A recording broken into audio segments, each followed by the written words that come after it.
రాజమండ్రి నగరంకి విచ్చేసిన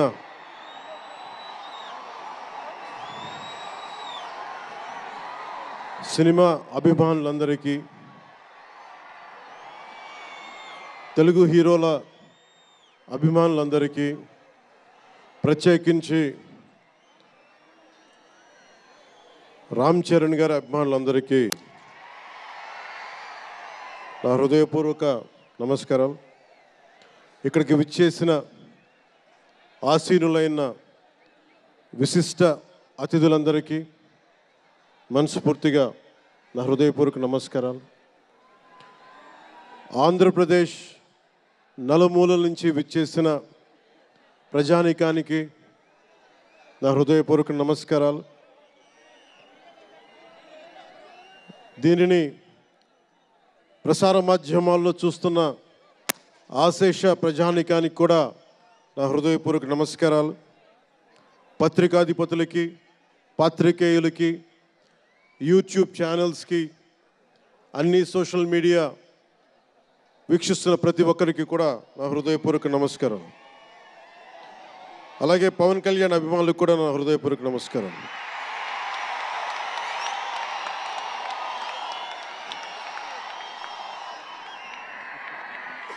ఎలా చెప్పాలో నాకు తెలియదు.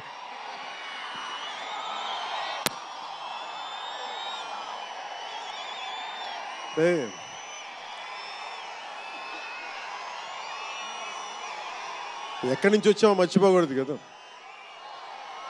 రఘుపతి వెంకయ్య నాయుడు గారిని మర్చిపోలేం, ఒక దాదాసాహెబ్ ఫాల్కేని మర్చిపోలేం, ఒక రాజ్ కపూర్ని మర్చిపోలేం, సత్యజిత్ని మర్చిపోలేం, షోలే తీసిన సిప్పిల్ని మర్చిపోలేం, తెలుగు సినిమాలని ఖ్యాతి నిలబెట్టిన నాగిరెడ్డి గారిని మర్చిపోలేం, బిఎన్ రెడ్డి గారిని మర్చిపోలేం, గోడవల్లి రామబ్రహ్మం గారిని మర్చిపోలేం. ఈ రోజున ఇంతమంది వేదిక పైన శంకర్ గారు లాంటి నిష్ణాతులు మహానుభావులు ఉన్నారు అంటే, సూర్య గారు లాంటి నటుడు దర్శకులు ఉన్నారంటే మేము మూలాలు మర్చిపోకూడదు. తెలుగు చిత్ర పరిశ్రమ పెద్దలందరికీ గుర్తు చేసుకుంటూ, తెలుగు జాతికి పేరు తెచ్చిన ఎన్టీ రామారావు గారికి మనస్ఫూర్తిగా ఆయనని గుండె లోతుల్లోంచి ఆయనకి స్మరించుకుంటూ, అలాగే పవన్ కళ్యాణ్ ఉన్నా, రామ్ చరణ్ ఉన్నా, ఏ హీరోలు ఉన్నా కానీ దానికి మూలం మెగాస్టార్ చిరంజీవి గారు. మీరందరూ గేమ్ చేంజర్ అనొచ్చు, ఓజీ అనొచ్చు. ఆ మూలాలు ఎక్కడో మారుమూల ఒక చిన్న పల్లెటూళ్ళలో, కుగ్రామంలో, మొగల్తూరు అనే కుగ్రామంలో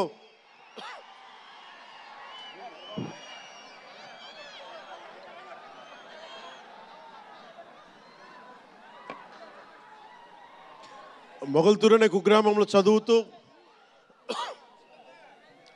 విఆర్ఎస్ఎన్ వైఆర్ఎన్ కాలేజ్ నర్సపూర్లో చదువుకుంటూ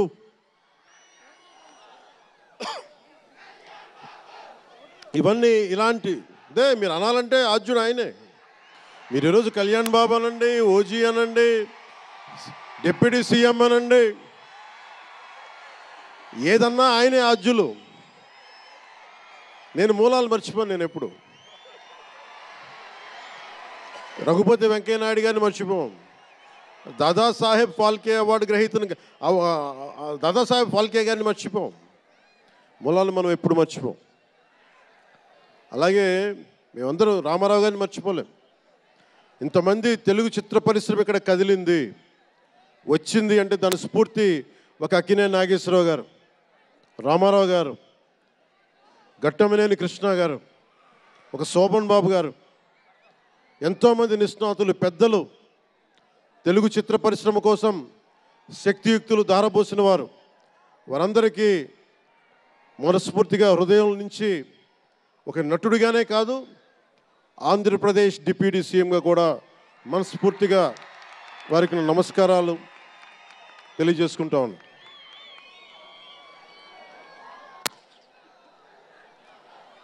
ఈ రోజున ఈ వేదికకి ఇంత బలంగా తెలుగు చిత్ర ఒక ఫిల్మ్ ఓపెనింగ్ ఇక్కడ ఒక సినిమా ఫంక్షన్ ఇక్కడ చేసుకోగలిగామంటే కూటమి ప్రభుత్వం అనుభవజ్ఞుడైన నాయకులు శ్రీ నారా చంద్రబాబు నాయుడు గారు, గౌరవ ముఖ్యమంత్రి శ్రీ నారా చంద్రబాబు నాయుడు గారు, ఆయన ఆశీస్సులు, ఆయన సహకారం, ఆయన నిరంతర మద్దతు ఈ రోజున ఇక్కడ ఇంత అద్భుతమైన సభ జరుపుకోగలుగుతున్నామంటే గౌరవ ముఖ్యమంత్రి గారికి ప్రత్యేకించి రాజమండ్రి హృదయం నుంచి ఆయనకి నా కృతజ్ఞతలు తెలుపుకుంటా ఉన్నాను. అలాగే ఒక ఫంక్షన్ చేస్తున్నామంటే హోమ్ మినిస్టర్ అనిత గారికి కూడా నా హృదయపూర్వక ధన్యవాదాలు తెలియజేసుకుంటా ఉన్నాను. స్టేట్ డీజీపీ గారికి నా హృదయపూర్వక ధన్యవాదాలు. జిల్లా ఎస్పీ గారికి, జిల్లా అధికార యంత్రాంగానికి, జిల్లా కలెక్టర్ గారికి, ప్రతి ఒక్కరికి పేరు పేరున గత 2 రోజులుగా 4 రోజులుగా కష్టపడి మన పర్మిషన్స్ అన్నీ ఇచ్చి ఈ సభని విజయవంతం చేసే నేపథ్యంలో కష్టపడిన ప్రతి ఒక్క అధికారులందరికీ కూడా ప్రత్యేకించి ధన్యవాదాలు. అలాగే వేదిక పైన ఉన్న శ్రీ కందుల దుర్గేష్ గారికి, గౌరవ మంత్రివర్యులు పిడుగు హరిప్రసాద్ గారు, ఎమ్మెల్సీ, మమ్మల్ని ఇన్ని రకాలుగా ఆయన, మీకు తెలుసు కదా గోరట్ల బుచ్చి చౌదరి గారి గురించి, ఆయన్ని పట్టు విడవరు ఆయన, మనం వదలాల్సిందే పట్టు. అలాంటి గోరంట్ల బుచ్చయ్య చౌదరి గారికి మనస్ఫూర్తిగా నా హృదయపూర్వక నమస్కారాలు. అలాగే యువరక్తంతో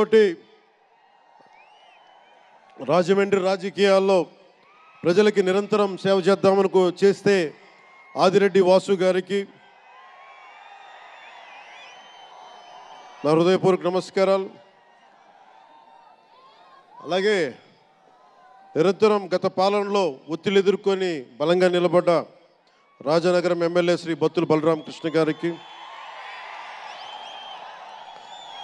అలాగే కె శ్రీనివాసరావు గారికి, గౌరవ ఎమ్మెల్యే వారికి నా హృదయపూర్వక నమస్కారాలు. అలాగే Kakinada urban development authority chairman Shri Tummala Babu గారికి నా హృదయపూర్వక నమస్కారాలు.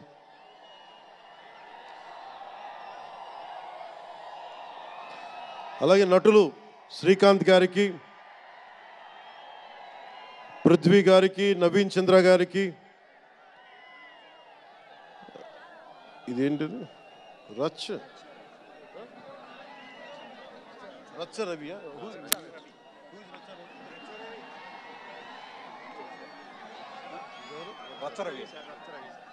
రచ్చ రవి గారికి, రామ్ జోగేష్ శాస్త్రి గారికి, కాసరాల శ్యామ్ గారికి, అనంత్ శ్రీరామ్ గారికి, బుర్రా సాయి మాధవ్ గారికి, ఇక్కడ ఉన్న అంజలి గారికి, అలాగే మ్యూజిక్ డైరెక్టర్ తమన్ గారికి, నాకు చాలా తక్కువ సినిమాలు నేను థియేటర్కి వెళ్ళేవాడిని. మన శంకర్ గారు తీసిన సినిమా చెన్నైలో, తమిళ్లో జెంటిల్మెన్ సినిమా, నేను టికెట్ కొనుక్కొని థియేటర్కి వెళ్ళి ఆ రోజు నేను ఇంకా యాక్టర్ కూడా అవుతాను, అసలు రాజకీయాలు పక్కన పెట్టి యాక్టర్ అవుతానో లేదో అనే ఆలోచనలో ఉన్నప్పుడు ఆయన సినిమాని నేను కూడా టికెట్ కొనుక్కొని బ్లాక్లో ఆయన సినిమాకి వెళ్ళాను, శంకర్ గారి జెంటిల్మెన్ సినిమాకి. అలాగే ప్రేమికుడికి కూడా ఎవరు లేక తోడుకి మా అమ్మమ్మని తీసుకెళ్ళాను ప్రేమికుడి సినిమాకి. பிரேமிக்குடி சினிமா அம்மா என்ன சொல்லுவாங்க, పార్టీயோடு పోయిటానే. అంటే అలాంటి అందరినీ అన్ని వయసుల వాళ్ళని కూడా ఆకట్టుకునే సినిమా, ఎంటర్టైన్మెంట్తో పాటు ఒక సోషల్ మెసేజ్ ఉన్న సినిమాలు ఆయనవి. అలాంటి మంచి సినిమాలు భారతదేశంలో ఈ రోజున చరణ్ గారు కానీ, రాజమౌళి గారు కానీ, జూనియర్ ఎన్టీఆర్ కానీ వీరందరూ విఖ్యాతిగా మన ప్రపంచ ఖ్యాతి ఉన్న రావటం అనేది దానికి ఆద్యులు కొద్దిమంది డైరెక్టర్స్ ఉన్నారు, ముఖ్యంగా దక్షిణాది నుంచి. దాంట్లో చాలా కీలకమైన వ్యక్తి శంకర్ గారు ఈ రోజున భారతదేశం మొత్తం తెలుగు చిత్ర పరిశ్రమ వైపు చూస్తుంది అంటే తమిళనాడు నుంచి వచ్చి తెలుగులోకి డబ్బై ఆ సినిమాని తెలుగు ప్రేక్షకులు ఇది తమిళ సినిమా కాదు తెలుగు సినిమా అని చెప్పి గుండెల్లో పెట్టుకొని ఆదరించారు. అంత గొప్ప సినిమాలు తీశారు శంకర్ గారు. నేను ఎప్పుడు అనుకునేవాడిని శంకర్ గారు తెలుగులో కూడా తీయచ్చు కదా డైరెక్ట్ తెలుగు ఫిల్మ్ అంటే. ఆయన ఈ విధంగా గేమ్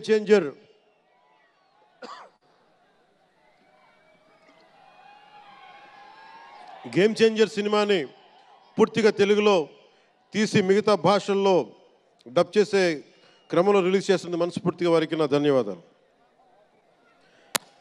అలాగే దిల్ రాజు గారు, నేను తొలి ప్రేమ సినిమా అప్పుడు ఆయన డిస్ట్రిబ్యూటర్ అంటే ఏదో ఒక చిన్న పోస్టర్ చూసి ఎక్కడో ఒక మాటిని ఈ సినిమా చాలా సూపర్ డూపర్ హిట్ అవుతుంది ఒక నమ్మకంతో పాపం ఆయన అడ్వాన్స్ ఇచ్చారు. అలా స్టార్ట్ అయిన వ్యక్తి. మేము వకీల్ సాబ్ నా నిర్మాత కూడా అయినా. ఎలాంటి నిర్మాత అంటే నేను బాగా కష్టాల్లో ఉన్నప్పుడు డబ్బులు లేవు నా దగ్గర, పేరు ఉంది కానీ డబ్బులు లేవు, మార్కెట్ ఉందో లేదో తెలియదు. అలాంటి పరిస్థితుల్లో వచ్చి వకీల్ సాబ్ అనే సినిమా నాతో తీసి ఈరోజు జనసేన పార్టీ నడపడానికి ఇంధనంగా పనిచేస్తుంది వకీల్ సాబ్ సినిమా. దాని నిర్మాత దిల్ రాజు గారు. సో మనస్ఫూర్తిగా వారికి నా ధన్యవాదాలు. అలాగే రామ్ చరణ్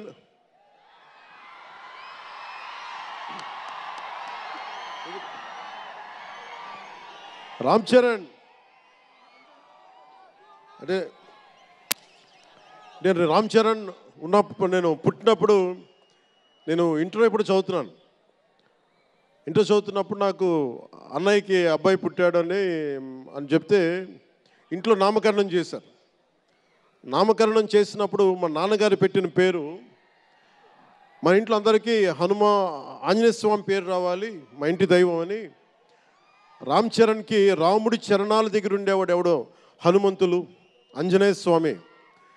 నిత్యం బలం ఉండి కూడా వినయ విధేయతలతో ఉండే వ్యక్తి ఆంజనేయ స్వామి. అంటే ఎంత ఎదిగినా ఎంత శక్తిమంతుడైనా అణిమాది అష్టసిద్ధులున్నా తన శక్తి తను తెలియకుండా ఎదిగే కొద్దీ ఒదిగుండే ఆంజనేయ స్వామిలాగా ఇతనికి రామ్ చరణ్ అనే పేరు పెట్టాలని చెప్పి మా నాన్నగారు ఆలోచన చేసి తనకి రామ్ చరణ్ అని పెట్టారు. అలాగే రామ్ చరణ్ నాకు ఎందుకంటే నాకు చిరంజీవి గారు అన్నయ్య కాదు, పితృ సమానులు, తండ్రి సమానులు. మా వదిన నాకు మాతృమూర్తి. సో నాకు రామ్ చరణ్, నేను బాబాయ్ వీటన్నిటికంటే కూడా నాకు ఎప్పుడు ఒక తమ్ముడు.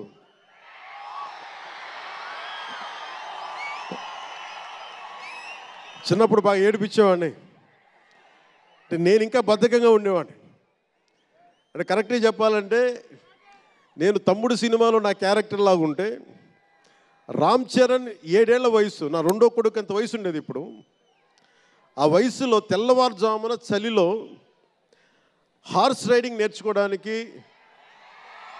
మొత్తం ఆ హెల్మెట్తో పాటు అన్నీ పెట్టుకొని షూస్ అన్నీ సర్దుకొని రాత్రే నేను సోఫాలో పడుకొని ఉంటే వచ్చి పాపం నన్ను లేపి ఇంకా నేను పడుకునేవాడిని.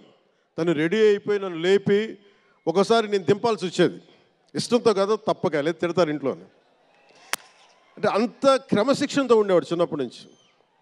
నాకు రామ్ చరణ్లో నచ్చింది ఏంటంటే ఇంత ప్రతిభ సమర్థత ఉందని ఎప్పుడు తెలియదు ఎవరికి కూడా. ఇంత శక్తి సమర్థత ఉంది ఈ వ్యక్తులు ఎప్పుడు మాకు తెలియలేదు. ఎప్పుడు ఇతను నేను డ్యాన్స్ చేయటం ఎప్పుడు చూడలేదు నా లైఫ్లో, సినిమాలో తప్ప. ఇంక సినిమాలో మాకు వ్యక్తిగత జీవితం నేను ఎప్పుడు చూడలే. అసలు మ్యూజిక్ వేస్తే కాలు కూడా ఆడించడు, కానీ అంత అద్భుతమైన డాన్సర్. అలాగే సినిమా పేరు రంగస్థలం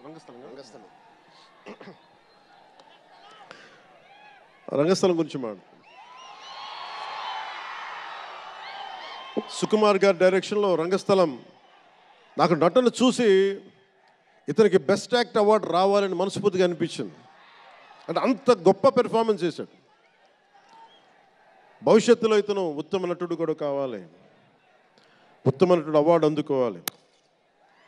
ఎందుకంటే తనకి ఇక్కడ పెరగల, ఆంధ్రాలో పెరగల, కీలకమైన సంవత్సరాలన్నీ తమిళనాడులో పెరిగాడు, కొంత హైదరాబాద్లో తెలంగాణలో పెరిగాడు.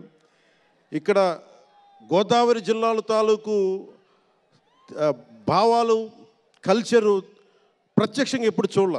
అవన్నీ తెలియకుండా ఆ క్యారెక్టర్లో ఇమిడిపోయి కొన్ని తరాలుగా గోదావరి తీర ప్రాంతంలో పుట్టిన వ్యక్తిగత యాక్ట్ చేసిన విధానం చూస్తే నాకు అమితంగా నాకు నచ్చింది. అంటే అంత గొప్ప నటుడు ఉన్నాడు. చిరంజీవి గారి వారసుడు అలా కాకపోతే ఇంకెలా ఉంటాడు? చిరంజీవి గారికి తగ్గ వారసుడు. తండ్రి మెగాస్టార్ అయితే కొడుకు ఏమవుతాడు? గ్లోబల్ స్టార్ అవుతాడు.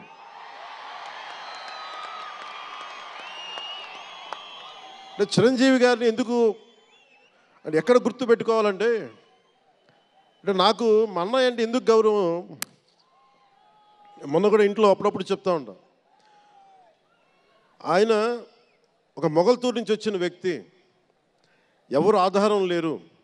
మీరు ఇంతమంది లక్షల మంది ఇక్కడ ఉన్నారు, జనం ప్రజలందరూ ఉన్నారు. మనకు ఎవరో ఒకరు ఉండాలి అని అనుకోకర్లా, మీకు మీరే ధైర్యం. మీరు అనుకుంటే మీరు సాధిస్తారు.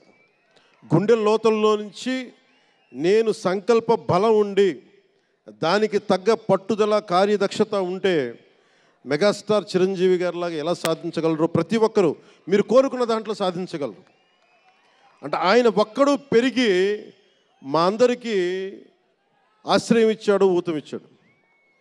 ఆయన ఊతం వల్లే నేను ఈ రోజున మీ అందరికీ కూర్చొని మారుమూల ప్రాంతాల్లో భయపడడానికి, అందరూ భయపడే రోడ్లకి వెళ్ళగలుగుతున్నాను, రోడ్లు వేయడానికి. అంటే ఆ మూలాలు చిరంజీవి గారు మాకు నేర్పించింది.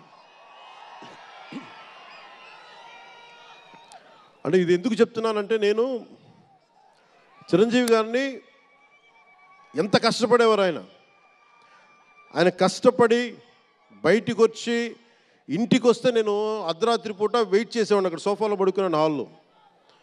మా అన్నయ్య గారు ఎప్పుడు వస్తారు, ఆయన ఎంత కష్టపడేవారంటే కనీసం వచ్చి షూలు ఇప్పుకోవడానికి అసలు శక్తి ఉండేది కాదు.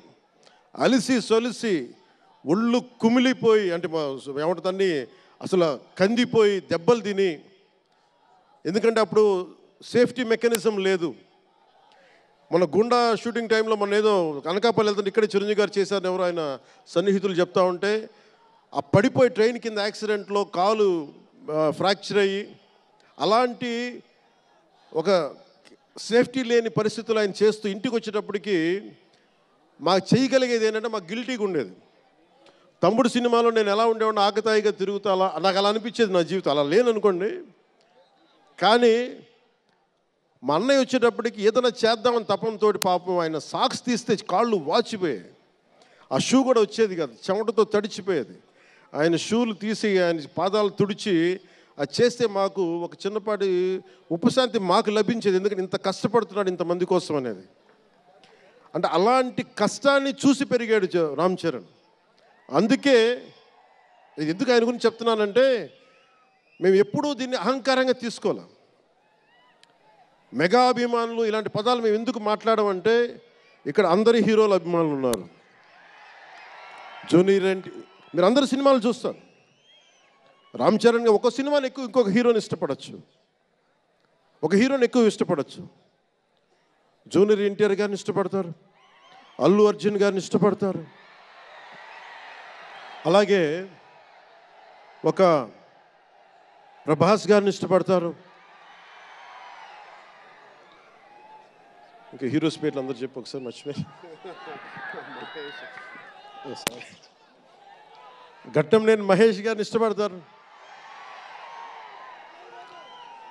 అంటే నేను ఎందుకు అందరి హీరోల అందరి హీరోల అభిమానులని పేరు పేరున, నేను సమయం తక్కువ ఎక్కువ మంచి అందరి హీరోలు పేరు పేరున చెప్తున్నాను. చిన్న చిత్తగా అట్లని చెప్పట్లా. ఎవరైనా సరే, ఏ స్థాయి హీరోలైనా సరే వారు ప్రత్యేకించి అభిమానులు ఉంటారు. నాని గారు ఉన్నారు, ఆయనకి ప్రత్యేకించి మా ఇంట్లో చాలామంది అభిమానులు ఉన్నారు. మా సిస్టర్ చాలా నచ్చుతారు మా చెల్లికి నాని గారి సినిమాలు. ఇలాగా మా ఇంట్లో అందరికి కూడా మా చిరంజీవి గారు మాకు నేర్పించింది ఒక హీరోని ద్వేషించే పని మాకు తెలియదు. మాకు చిన్నప్పటి నుంచి మా జీవితంలో కళమా తల్లి సాక్షిగా చెప్తున్నాం, ఎప్పుడు కూడా మా ఇంట్లో ఈ హీరో సినిమా పోవాలి, మేము ఉండాలి మా ఇంట్లో ఎప్పుడు లేదు. అసలు ఆ సంస్కృతి మా ఇంట్లో లేదు. అందుకు మేము అందరం బాగుండాలని కోరుకుంటాం. ఎందుకు బాగుండాలని కోరుకుంటామంటే సర్వే జనం సుఖినో భవంతు అని చెప్పి మా నాన్న నేర్పించిన ఇది మాకు సంస్కృతి. అది మేమే బాగుండాలి, వాళ్ళు బాగుండకూడదు అనుకుంటే ఎకానమీ తిరగాలి, అందరి దగ్గర డబ్బులు ఉండాలి, అందరూ బాగుండాలని కోరుకుంటాం. అలాంటి పరిస్థితుల్లో అలాంటి వాతావరణంలో పెరిగాం. రామ్ చరణ్ అలాంటి వాతావరణంలో పెరిగిన వ్యక్తి. నాకు చాలా గర్వంగా ఉంటుంది, చాలా ఆనందంగా ఉంటుంది. అతని హార్స్ రైడింగ్ చూస్తే మటుకు నాకు చాలా అసూయ వస్తుంది. నాకు చాలా తక్కువ సందర్భాల్లో నాకు అసూయ వస్తాయి. మొన్న ఈ మధ్యన అరకుకి వెళ్ళినప్పుడు గిరిజన ప్రాంతాల్లో ఉన్న సోదరులను చూసి ఆ పచ్చని చెట్ల మధ్య వాళ్ళ జీవన విధానాన్ని చూసి నాకు అసూయ వచ్చింది. అలాంటి అసూయ రామ్ చరణ్ని చూస్తే నాకు మగధీరలు అనిపించింది. ఎంత అద్భుతంగా చేస్తున్నాడు అతను. చిన్నప్పుడు నేను కూడా నేర్చుకొని ఉంటే ఇలా ఇంట్లో కూర్చొని కాళ్ళు బాలజాపుకొని కూర్చోకుండా, పుస్తకాలు కాకుండా ఇంకేదైనా చేస్తుంటే నేను ఇంత అద్భుతంగా చేసేవాడిని అనిపించేది. ఆ పట్టుదలతోటి నాకు హార్స్ రైడింగ్ నేర్చుకోలేదు జీవితంలో. ఇప్పుడు గబ్బర్ సింగ్ సినిమాకి నాకు హార్స్ రైడింగ్ పెట్టారు. అందరూ ఏమనుకున్నారంటే పవర్ స్టార్ అంటే అన్నీ వచ్చేసి అనుకున్నారు. నాకు తెలియదు అవన్నీ. హార్స్ రైడింగ్ అని చెప్పారు. ఓకే అని గుర్రం చూపించారు నాకు. అది కచ్ రాష్ట్రం గుజరాత్లో. గుర్రం దగ్గరికి వెళ్ళా. సార్ ఏం లేదు, దౌడు తీసుకుంటే గ్యాలప్ మీద వచ్చేయాలంటే ఓకే షూర్ అన్నాను, డెఫినెట్గా వచ్చేస్తానన్నా. కింద పడితే ఏమవుతానో నాకు తెలియదు. సార్ నాకు ఒకటి తెలుసు, తెగింపు తెలుసు. గుర్రం దగ్గరికి వెళ్ళి చెప్పా, దానికి చెవిలో చెప్పాను, నాకు హార్స్ రైడింగ్ రాదు. వీళ్ళందరూ నన్ను ఎక్స్పెక్ట్ చేస్తారు నేను చాలా గొప్ప హార్స్ రైడర్ అని. అంటే హీరో అంటే అన్నీ తెలియాలని అనుకుంటారు. నాకు తెలియదు హార్స్ రైడింగ్. దానికి ఒక పంచదార ముక్కను చిన్న క్యారెట్ పెట్టాడు. జాగ్రత్తగా తీసుకెళ్ళి నాకు వదిలేవాను. పాప ఆ గుర్రం అది నన్ను ఎంత అద్భుతంగా తీసుకెళ్ళిందంటే అది మీరు చూసారు ఆ సీన్లో. నేను అందరినీ మోసం చేశాను ఆ సినిమాలో. నాకు హార్స్ రైడింగ్ రాకుండా సినిమా వరకే హార్స్ రైడింగ్ వచ్చినాయి కదా. అలాంటి అంటే నాకు ఇది మాకేంటంటే మాకు సినిమాల్లో చూసినవన్నీ నాలాగా కాకుండా అన్నీ చాలా సుశిక్షితమైన ఒక నేర్చుకున్న వ్యక్తి ఇతను రామ్ చరణ్. ఒక డ్యాన్స్ కానీ ఎక్కడో ఇంగ్లాండ్కి వెళ్ళి అక్కడ డ్యాన్స్ ఇన్స్టిట్యూషన్స్లో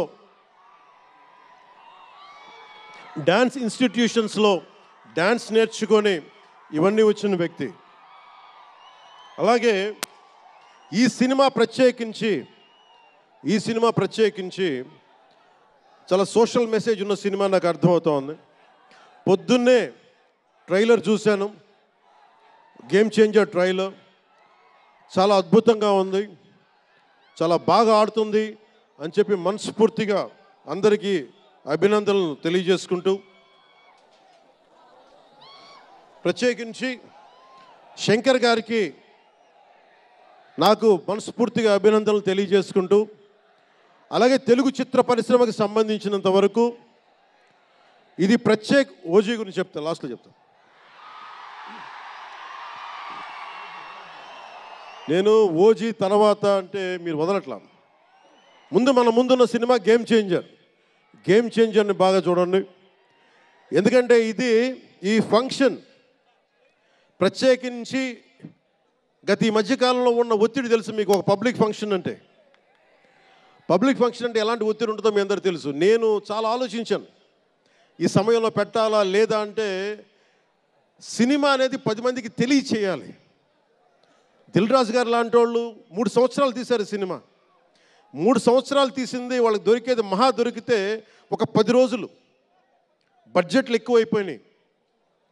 అలాంటి వాటికి మేము చేయగలిగేది ఎక్కువ మందికి తెలియజేసేలాగా ఇది part and parcel of cinema. అందుకని మేము కోరుకుంది చిన్న ఫంక్షన్ చేద్దాం, నన్ను అడిగారు గెస్ట్గా రమ్మని. నేను ఒకటే చెప్పాను, ఇంత పెద్ద ఫంక్షన్ చేయాలా లేదా, ఎందుకంటే మీ అందరికీ తెలుసు నా భయం.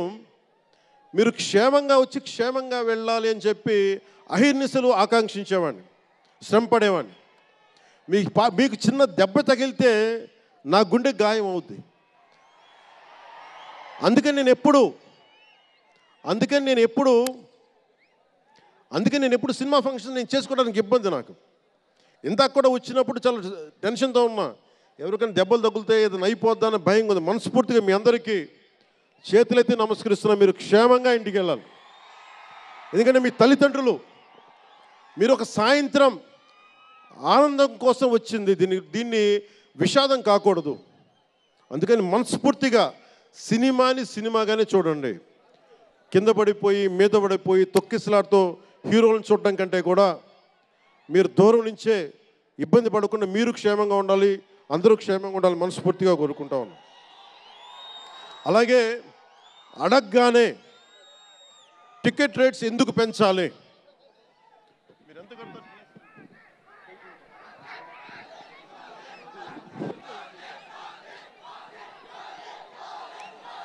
టికెట్ రేట్స్ ఎందుకు పెంచాలి అని చాలామంది అడుగుతూ ఉంటారు. ఒక నిమిషం. Thank you.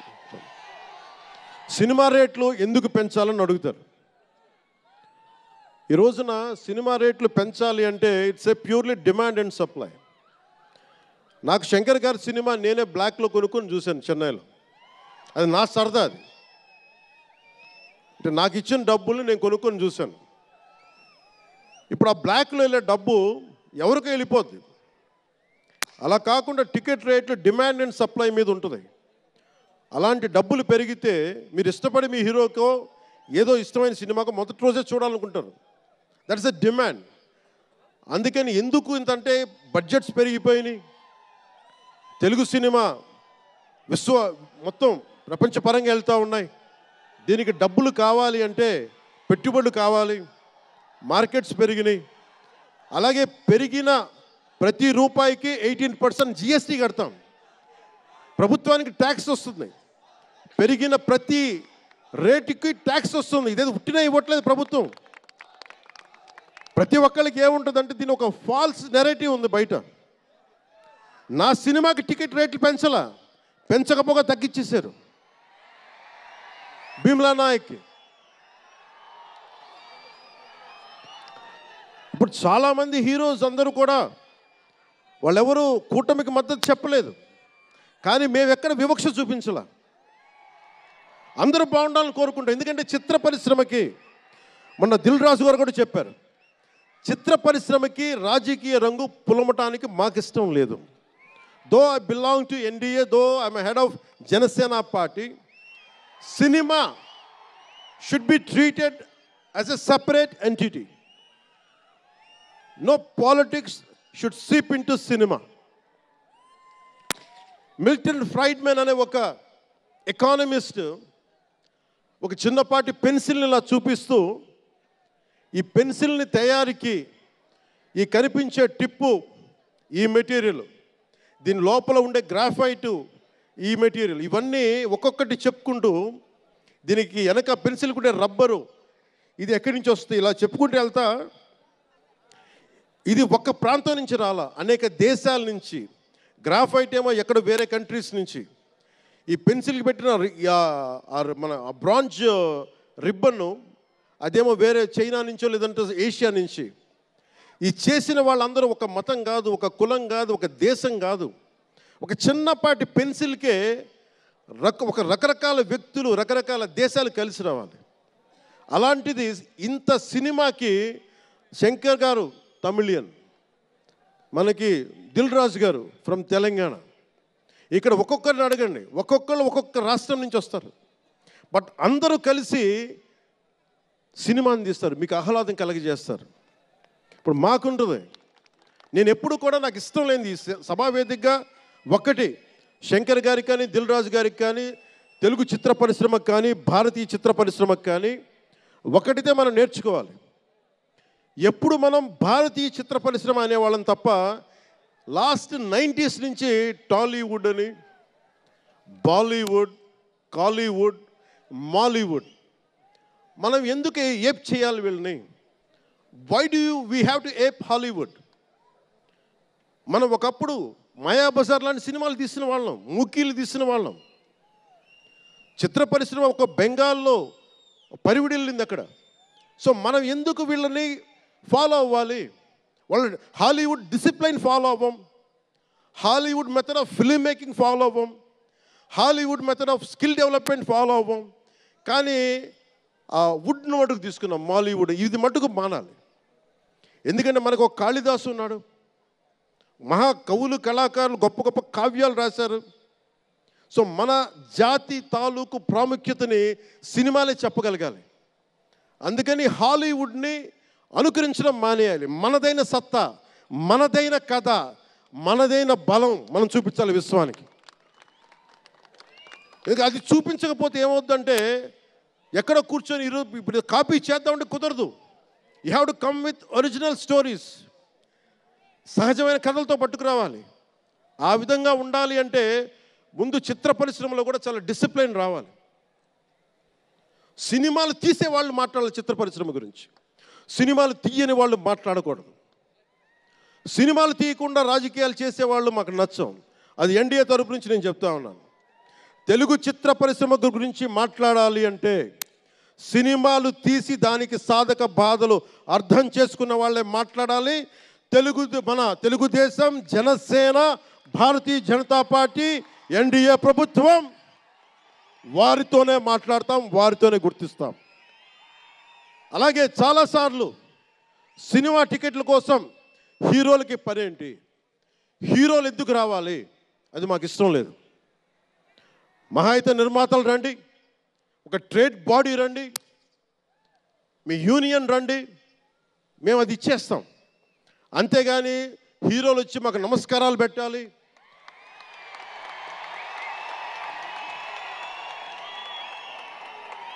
అంత ఒక లో లెవెల్ వ్యక్తులం కాదు మేము. దీన్ని ఎక్కడి నుంచి నేర్చుకున్నాం? స్వర్గీయ నటరత్న ఎన్టీ రామారావు గారి దగ్గర నుంచి నేర్చుకున్నాం. మహానటుడు.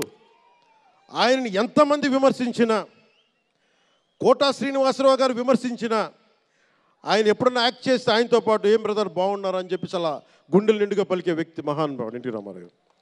ఇంత తెలుగుదేశం పార్టీ ఎన్టీ రామారావు అన్నిసార్లు ముఖ్యమంత్రిగా ఉన్నప్పుడు కూడా ఎప్పుడు ఘట్టంనేని కృష్ణ గారు కాంగ్రెస్లో ఉండి కూడా కనిపిస్తే ఇద్దరు ఆప్యాయంగా మాట్లాడుకునే వాళ్ళు. ఎన్టీ రామారావు గారు ఎప్పుడు వివక్ష చూపించలే.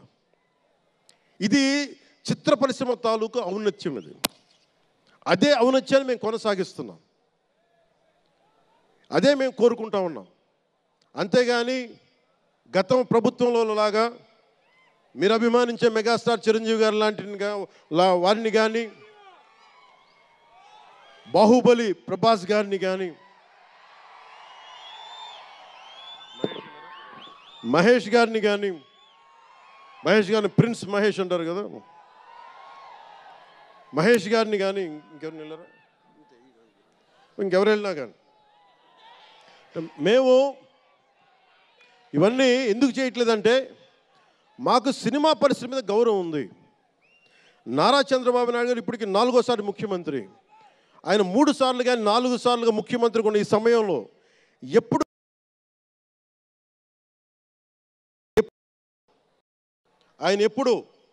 ఆయన తెలుగు చిత్ర పరిశ్రమను ఇబ్బంది పెట్టలేదు. ఇక్కడున్న చిత్ర పరిశ్రమ కోసం, సినిమాల కోసం పరితపించే కథల కోసం మనం వెనకాడతాం. మన కథలు కావాలి. సినిమా జీవితంలో లేని సినిమాల్లో వెతుక్కుంటాం. మనం జీవితంలో దొరకని న్యాయాన్ని సినిమాలో న్యాయం దొరికితే తృప్తి పడతాం. ఒక్కటి సినిమా తీస్తే ఎందుకు చూస్తాం మనం? శంకర్ గారి డైరెక్షన్లో అరే మన జీవితంలో మన ముఖ్యమంత్రి ఇలా ఉంటే బాగుంటుంది అనుకుంటాం. ఆ కథని, ఆ భావాన్ని సినిమాగా తెరకెక్కిస్తే అది బాగుంటుంది. ఒక శివాజీ సినిమా ఎదురు తిరిగితే ఎలా ఉంటుంది, ప్రత్యామ్నాయంగా రాజు చేస్తే ఎలా ఉంటుంది ఒక శివాజీ. ఇలాంటి సినిమాలన్నీ కూడా మనకి నిజ జీవితంలో జరగనివి. మనం ఒక అట్లీస్ట్ సినిమా ప్రపంచంలో చూస్తే ఒక తృప్తి ఉంటుంది.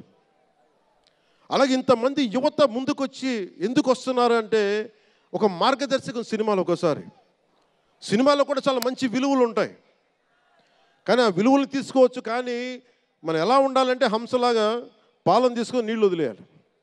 కానీ కొంతమంది నీళ్ళని పట్టుకుంటారు, మనం ఏం చేయలేము. సినిమా అన్నీ చూపిస్తుంది, మంచి చెడు రెండు చూపిస్తాయి. ఏది తీసుకోవాలి అనేది మీది. ఉదాహరణకి వకీల్ సాబ్లో ఒక సన్నివేశంలో హీరో దగ్గరికి వచ్చే డైలాగ్ వస్తుంది, ఆర్ యు వర్జిన్ అని చెప్పి ఒక స్త్రీ పాత్రధారిని అడుగుతారు. అది నా ఇండివిజువల్గా నేను చెప్పడానికి ఇబ్బంది అనిపించింది. నేను డైరెక్టర్ గారికి, దిల్ రాజు గారికి చెప్పాను, ఈ డైలాగ్ అయితే నేను చెప్పాను. కాబట్టి అబ్బాయిని అడుగుతాను, అమ్మాయిని నేను అడగనేమని చెప్పి. అంటే న్యాయం రెండు పక్షాలు ఉండాలి, ఒకళ్ళని ఇబ్బంది పెట్టడం నాకు ఇష్టం లేదు. ఇది సెన్సిబిలిటీస్ కూడా ఫిలిం టెక్నీషియన్స్ కానీ, డైరెక్టర్స్ కానీ, యాక్టర్స్ కానీ, ఎందుకంటే హీరోలు చాలా పెద్ద ప్రభావం, మీరు దర్శకులు చాలా పెద్ద ప్రభావం, నిర్మాతలు చాలా పెద్ద ప్రభావం చూపిస్తారు. మీరు కేవలం డబ్బులు సంపాదించడమే కాదు, మీరు కొన్ని విలువలు చెప్తారు. ఒక రామ్ చరణ్ కోసం కానీ, ఒక శంకర్ గారి కోసం కానీ, దిల్ రాజు గారి ప్రొడక్షన్ అంటే ఎందుకు ఇంతమంది వస్తారు, ఇన్ని లక్షల మంది ఎందుకు వస్తారంటే ఏదో ఒక కనెక్ట్ ఉంది, దానికి ఒక బంధం ఉంది, దానికి ఏదో ఎదురు చూస్తాం ఒక సినిమా ద్వారా. ఒక RRRకి ఎందుకు అంత పరిగెడతాం సినిమా చూడటానికి, ఏదో ఎదురు చూస్తాం మనం.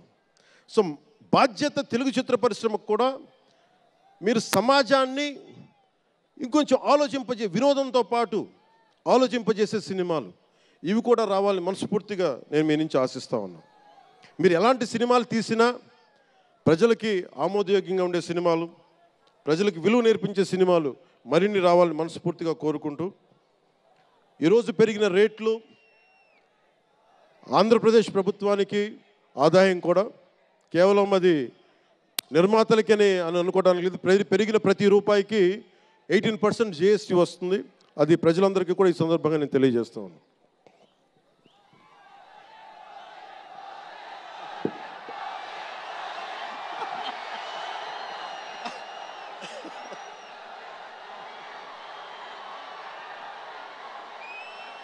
మీరు ఓజీ నా దుంప తెంపేస్తున్నారు. ఆయన మాట్లాడదాం, దాని గురించి వేరే మాట్లాడదాం. డైరెక్టర్ ఇక్కడే ఉన్నారు, 3 సినిమాలు ఉన్నాయి. కాదే మీకు తెలుసు కదా నా ప్రేమ మీకోసం. ఓజీ సినిమా కంటే నా భవిష్యత్తు మీకు ముఖ్యం, నాకు ముఖ్యం మీ భవిష్యత్తు కోసం ఇలా ఉండిపోయాను. అందుకని ప్రత్యేకించి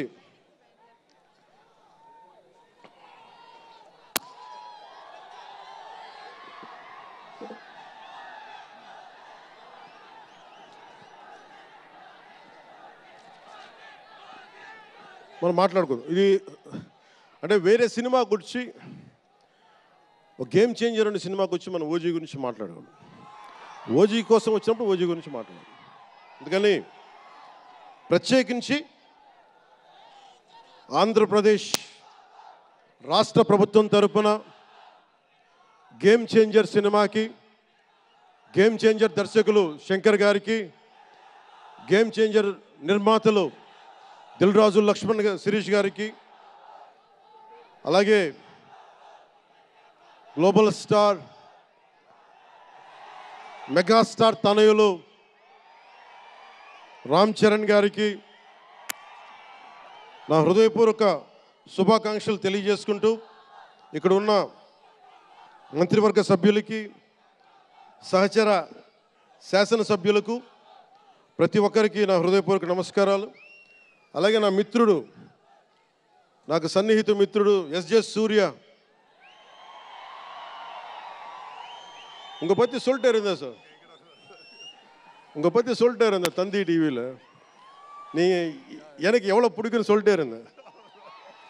ఈయన ఏ మేరా జహా అని పాట పెడతానంటే మీరు అమ్మాయిలతో డ్యాన్స్ చేయాలి సార్ అంటాడు. నేను అంటాను దేశభక్తి చెప్పాలి. మా ఇద్దరు గొడవ అయింది. నేను చెప్పాను, నువ్వేమనుకుంటా అవి చేస్తాను తప్ప నేను మటుకు ఏ మేరా జహాయే చేస్తాను, నేను అమ్మాయిలతో డ్యాన్స్ చేయనని చెప్పాను. చాలామంది చేశారు, ఎందుకంటే నేను బాగా చేయలేను తెలుసు నాకు. దానికి ఏదో కూర్చుని పాపం నా మాట, మా ఇద్దరికి అలా మంచి ఫ్రెండ్స్, స్నేహం మా ఇద్దరి మధ్య, గంటలు మాట్లాడుకుంటాం. ఈ మధ్య కుదరట్లేదు. సో గ్రేట్ యాక్టర్, మంచి దర్శకుడు కాదు, ఎక్స్ట్రాడినరీ డైరెక్టర్. నా కోపం ఏంటంటే డైరెక్షన్ వదిలేశాడు. ఎప్పుడు పైన విటిటా నీ direction, you are such a fantastic and fabulous director. And okay, that's fine. ఆయన డ్రీమ్ ఏంటంటే I want to be an actor అనేవాడు. ఇప్పుడు హీ ఫుల్ఫిల్, ఆయన సాధించుకున్నారు, అందరి మనసులు దోచుకున్న నటుడయ్యారు. మనస్ఫూర్తిగా వారికి నా అభినందనలు తెలియజేస్తా ఉన్నాను. అలాగే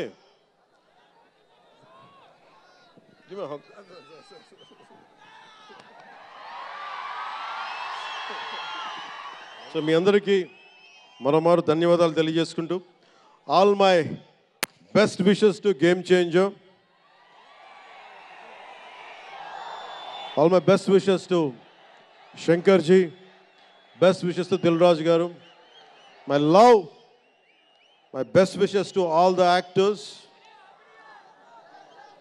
కొత్త సంవత్సరంలో బాక్స్ ఆఫీస్ బద్దలైపోవాలి. నేను ఇలాంటి మాటలు మాట్లాడు, నా సినిమాకి నేను మాట్లాడను.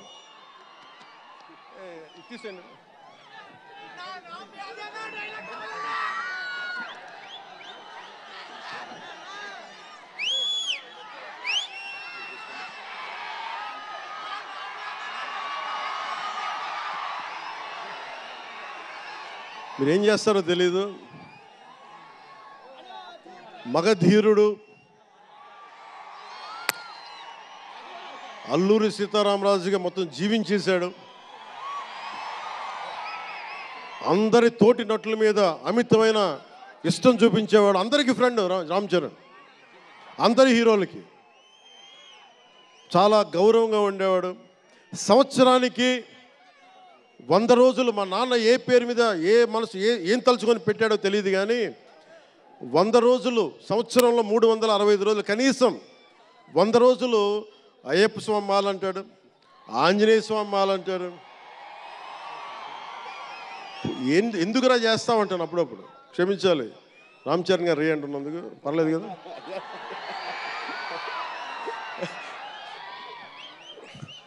అంటే ఎందుకంటే నాకు బాధ్యత తప్పకుండా ఉండటానికి, నియంత్రించుకోవడానికి, అహంకారం రాకుండా ఉండటానికి, ఎప్పుడు చూడండి చెప్పులు లేకుండా ఉంటాడు. అంటే నాకే అనిపిస్తుంది, కనీసం నేను వేసుకునే చెప్పులు కూడా వదిలేడానికి ఇబ్బంది పడతాను అప్పుడప్పుడు. అలాంటిది రామ్ చరణ్ చెప్పులు లేకుండా, మామూలు హీరో కాదు, హాలీవుడ్ దాకా వెళ్ళాడు, ఆస్కార్కి వెళ్ళాడు. అక్కడికి వెళ్ళి ఎంత గుండె ధైర్యం అంటే, నేను చెప్పులు వేసుకుంటాను, అవసరమైతే మంచి సూటు బూట్ వేసుకుని తయారవుతాడు, లేదంటే అయ్యప్ప స్వామి మాలేసుకుని కనిపిస్తూ ఉంటాడు. అంటే వ్యక్తిత్వంలో ఎంత బలం ఉండాలి ఆ వ్యక్తికి. అందుకని అలాంటి రామ్ చరణ్ మంచి 16 అణాలు తెలుగువాడు, మా బంగారం, నా తమ్ముడు. ఒక తల్లికి పుట్టకపోయినా కానీ నా తమ్ముడు. ఎప్పుడు ఎదిగే కొద్దీ ఒదిగుండేవాడు. అతనికి మరింత విజయం కలగాలని, అద్భుత విజయాలు కలగాలని మనస్ఫూర్తిగా ఒక బాబాయ్గా కాదు, ఒక అన్నగా ఆశీర్వదిస్తున్నాను. I love you Ram Charan, I love you all.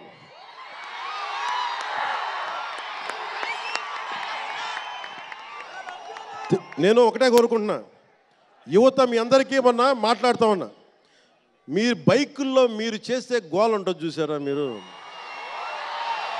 నేను మొన్న మాట్లాడుతూ ఉన్నా, ఇప్పుడు ఈ ఫంక్షన్ లేదు, సినిమాలు లేవు, ఏం చేస్తారు చెప్పండి. ఉద్యోగాలు ఉపాధి కూడా కానీ టైం పడుద్ది. కనీసం సినిమాకి వెళ్ళి చొక్కా దించుకొని అరవకపోతే, బైకులు తీసుకొని అవి సైలెన్సర్ దాన్ని ఆ యాక్సిలేటర్ పెంచకపోతే ఆ ఎనర్జీ ఎటు వెళ్తుంది.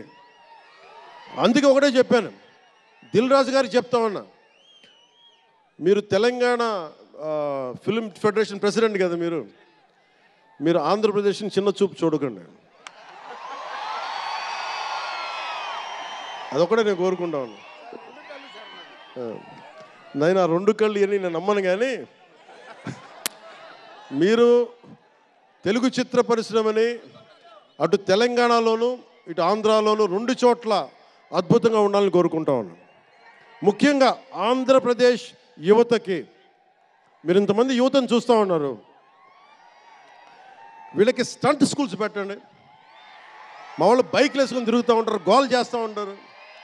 ఒక మంచి స్టంట్ స్కూల్ పెట్టండి. గోదావరి జిల్లాలోనో, రాయలసీమలోనో, మా కడపలోనో ఎక్కడో చోట ఒక 2-3 స్టంట్ స్కూల్స్ పెట్టండి. మా వాళ్ళకి స్కిల్ డెవలప్మెంట్ ఇవ్వండి. మాకు ఒక స్క్రీన్ ప్లే ఎలా రాయాలో మా వాళ్ళకి చెప్పండి. ఒక రాజమౌళి గారు వచ్చి చెప్పమని చెప్పండి. త్రివిక్రమ్ గారిని వచ్చి క్లాసులు తీసుకోమని చెప్పండి మా వాళ్ళకి. ఒక తమన్ లాంటి మనకి మ్యూజిక్ దర్శకులు కానీ,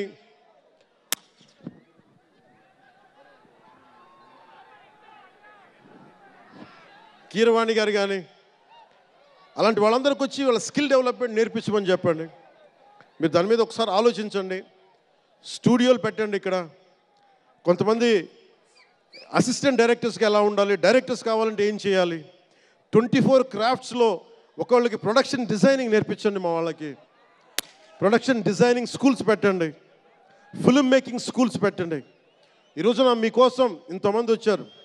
మీరు తిరిగి ఇవ్వగలిగేది మీకోసం రేట్లు పెంచాం. ముఖ్యమంత్రి గారు మీకు అండగా ఉన్నారు. చంద్రబాబు నాయుడు గారు, మేమందరం మీకు అండగా ఉన్నాం. తెలుగు చిత్ర పరిశ్రమని మీ ద్వారా మేము కోరుకునేది ఇంతమంది యువతున్నారు. వీరికి మీ ద్వారా కొంత ఉపాధి కల్పించండి. నేను సినిమాని మాట్లాడుతుంటే నేను టీవీని ఎప్పుడు వదలలేదు. టీవీ మీడియంని చిన్న తెర అనుకుని, చిన్న తెర పెద్ద తెర ఉండదు. తెర చిన్నదైనా పెద్దదైనా ఒకటే మాకు. సో మాకు ముమ్మిడివరం లాంటి గొప్ప లొకేషన్స్ ఉన్నాయి. మాకు కేరళకి మించిపోయి ఉంటుంది ముమ్మిడివరం. గోదావరి తీరం చూడండి. అసలు మీరు గండికోట చూడండి కడపలో. సిద్ధవటంకి వెళ్ళండి, అడ్వెంచర్ సినిమాలు ఉంటాయి. అటు వెళ్తే మీరు పార్వతీపురం వెళ్ళండి, మన్యం ప్రాంతం అద్భుతంగా ఉంటుంది. మీరు లొకేషన్స్ని ఎక్స్ప్లాయిట్ చేయండి. ఇక్కడ అందరికీ మేము సౌకర్యాలు కల్పిస్తాం. మా దుర్గేష్ గారికి కూడా చెప్తా ఉన్నాను, మనకి కూర్చొని ఇక్కడ టూరిజం డెవలప్ చేయాలి. అందుకని మీకు తెలుగు చిత్ర పరిశ్రమకి ఆంధ్రప్రదేశ్ ప్రభుత్వం అండగా ఉంటుందని తెలియజేసుకుంటూ, మీకోసం ఒళ్ళు వంచి పనిచేస్తానని తెలియజేసుకుంటూ, మరోమారు మనందరికీ ఇష్టమైన రామ్ చరణ్కి గుండెల నుండి శుభాకాంక్షలు తెలియజేసుకుంటూ, శంకర్ గారికి మరోమారు కృతజ్ఞతలు తెలియజేసుకుంటూ, దిల్ రాజు గారికి ఇద్దరికి అభినందనలు తెలియజేసుకుంటూ, నటీనట వర్గానికి ప్రతి ఒక్కరికి అందరికీ ధన్యవాదాలు తెలియజేసుకుంటూ, మీ అందరూ క్షేమంగా ఇంటికి వెళ్ళండి. ఇంట్లో అమ్మా నాన్నని అడిగానని చెప్పండి. నాకంటే వయసులో పెద్దవారైన ఎవరన్నా ఉంటే వారికి నా పాదాభివందనాలు తెలియజేయండి. మీరు 2 చేతులైతే దండం పెడుతున్నా, క్షేమంగా క్షేమంగా క్షేమంగా ఇంటికి వెళ్ళండి.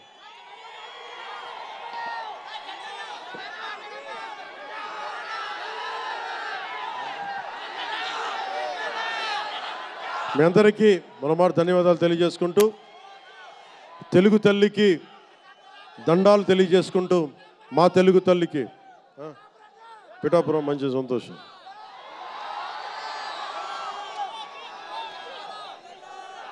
అలాగే మీ అందరికీ ధన్యవాదాలు తెలుపుకుంటూ, ఏ దేశం ఎగినా ఎందుకు కాలినా పొగడరాని తల్లి భూమి భారతిని అంటే సభ ఆరంభంలో మాట్లాడలేకపోయాను. నాకు జన్మనిచ్చిన నా నేల నేను దండాలు పెట్టుకుంటూ, నాకు దేశభక్తిని నింపిన నా భారతదేశానికి జై జైలు చెప్తూ సెలవు తీసుకున్నాను. అందరూ క్షేమంగా ఇంటికి వెళ్ళండి. మనస్ఫూర్తిగా ఇక్కడికి వచ్చిన ప్రతి ఒక్కరికి పేరు పేరున ధన్యవాదాలు తెలుపుకుంటూ,